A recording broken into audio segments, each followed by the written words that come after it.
ጤና ይስጥልን የተወደዳችሁ የዴይ ቱ ዴይ ኢትዮጵያ ቤተሰቦች እነሆ አጫጭር መረጃዎችን ወደ እናንተ እናደርሳለን። አብራችሁን ቆዩ። በቅድሚያ አበይት ነጥቦቹን።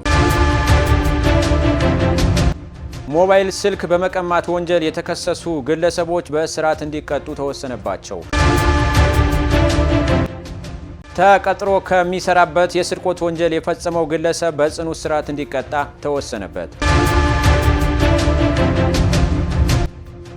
ሞባይል ስልክ በመቀማት ወንጀል የተከሰሱ ግለሰቦች በእስራት እንዲቀጡ ተወሰነባቸው። ተከሳሾቹ የወንጀል ድርጊቱን የፈጸሙት በኮልፌ ቀራኒዮ ክፍለ ከተማ ወረዳ 9 ሆላንድ ኤምባሲ አካባቢ ነው። በክፍለ ከተማው ፖሊስ መምሪያ የአጉስታ አካባቢ ፖሊስ ጣቢያ የወንጀል መርማሪ ዋና ሳጅን አይዞህ ለመደ እንደገለጹት የግል ተበዳይ በእግሯ ከጦር ኃይሎች ወደ ቤቷ በመሄድ ላይ ነበረች። ተከሳሽ ቶፊቅ ሬድዋን የግል ተበዳይን በማናገር ሲያዘናጋት፣ ሁለተኛው ተከሳሽ ሸምሱ ሙክታር ስልኳን ቀምቶ ለጊዜው ቢሰወርም ፖሊስ ሁለቱንም ግለሰቦች ይዞ ክስ ሊመሰርትባቸው ችሏል። የግል ተበዳይም ባሰማቸው ጩኸት የደረሰልኝ ጩኸት አማካኝነት በወቅቱ የነበሩ የፖሊስ አባሎች የነበሩ ሲሆን ሁለተኛ ተጠርጣሪ ንብረቷን ይዞ ከተሰወረ በኋላ አንደኛ ተጠርጣሪ በፖሊሶች ተያዘ። ይህን ይዘን ምርመራ ማጣራት ጀመርን። ምርመራ ስናጣራ ሁለተኛ ተከሳሽ አብሮት እንደነበረና ይህንን የግል ተበዳይን ንብረት ለመውሰድ ሲነጋገሩ እንደነበር በእኛም በፖሊስ ጣቢያ በወንጀለኛ መቅጫ ስነ ስርዓት ህግ 27(2) መሰረት በሰጠው እምነት ቃል መሰረት ፍርድ ቤትም በ35 አማካኝነት በሰጠው እምነት ቃል መሰረት ይህንን ተጠርጣሪ ለማግኘት በአንደኛ ተጠርጣሪ ምሪት ወደ መርካቶ አካባቢ በሚገኘው 05 ቀበሌ ሂድን ይህን ግለሰብ ይዘን መጣን። ሁለተኛ ተከሳሽ ይዘን ከመጣን በኋላ ተከሳሹንም ምርመራ ስናጣራበት ይህን ወንጀል ፈጽሜዋለሁ፣ የፈጸምኩትም ከአንደኛ ተጠርጣሪ እንደሆነ ሲነገረን ወንጀል ድርጊቱን ፈጽሜዋለሁ ባለው መሰረት እኛም የኤግዚቢቱን አስመለስን። የሰውና የሰነድ ማስረጃ ካሰባሰብን በኋላ ይህን የምርመራ መዝገብ አጠናቀን ለክፍሉ አቃቢ ሕግ ሰጠን። የክፍሉ አቃቢ ሕግም ያለውን የምርመራ ውጤትን አይቶ ክስ መሰረተ። ጉዳዩን ሲከታተል የቆየው የፌዴራል የመጀመሪያ ደረጃ ፍርድ ቤት ኮልፌ ቀራኒዮ ምድብ ወንጀል ችሎት ቶፊቅ ሬድዋንና ሸምሱ ሙክታርን በ2 ዓመት ከ3 ወር እስራት እንዲቀጡ ወስኖባቸዋል።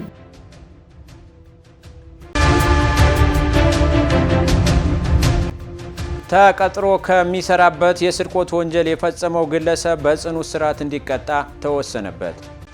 ተከሳሽ ሳሙኤል አርጋው የስርቆት ወንጀልን የፈጸመው በለሚኩራ ክፍለ ከተማ ወረዳ 3 ልዩ ቦታው 49 ተብሎ ከሚጠራው አካባቢ ከሚገኝ ግሮሰሪ ውስጥ ነው። የግል ተበዳይ አቶ ሲሳይ ወርቁ ተከሳሽን ከሌሎች ሰራተኞች በተለየ ሁኔታ እንደሚያምኑትና እምነትም ገደብ ሊኖረው እንደሚገባ ገልጸው ፖሊስ በሰራው ስራ መደሰታቸውና ሌሎች ግለሰቦችም በንግድ ቦታቸው አካባቢ ገንዘብ ሲያስቀምጡ በጥንቃቄ ሊሆን እንደሚገባ ተናግረዋል። 3 ዓመት የሚሆን ነጋ ቆይታ አድርጓል። ሁሉም ሰራተኛ አምኛቸው ያለው ሰራበት የነበረ ገንዘብ አጋጣሚ መሳቢያ ውስጥ ካዝና ላይ ቆልፌ ወደ ቤት ሳልወስድ አጋጣሚ በስተት ወደ ቤት ሄድኩኝ። ከዚያ ያንን በመከታተል እሱ ያንን ገንዘብ ሰብሮ ካዝናውን ሰብሮ ያለውን ቦታ ሰውሮ አስቀምጦት ጠዋት መጣ ቤቱ ተዘርፎ አገኘሁኝ። ቅዳሜና እሁድ ተሰራበት የነበረ ብር ነው የቆም ነው።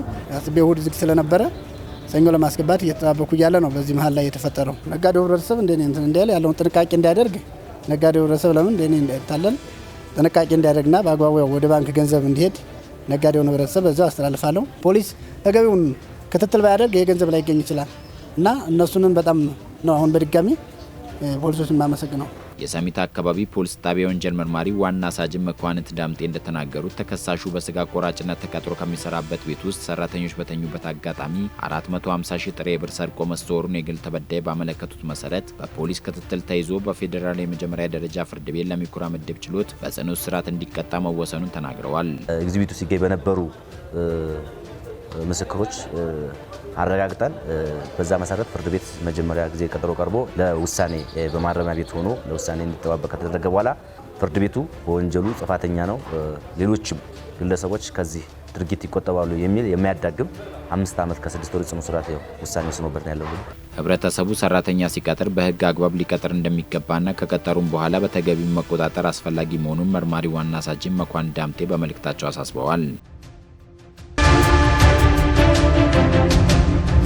ተመልካቾቻችን ለአሁኑ ወደ እናንተ ያደረስናቸው መረጃዎቻችን እነዚህን ይመስሉ ነበር። አብራችሁን ስለነበራችሁ እናመሰግናለን። በየቀኑ በርካታ የጥንቃቄ መልእክቶች እንዲደርሷችሁ ቻናላችንን ሰብስክራይብ ማድረጋችሁን አትርሱ። ይህ ዴይ ቱ ዴይ ኢትዮጵያ ነው።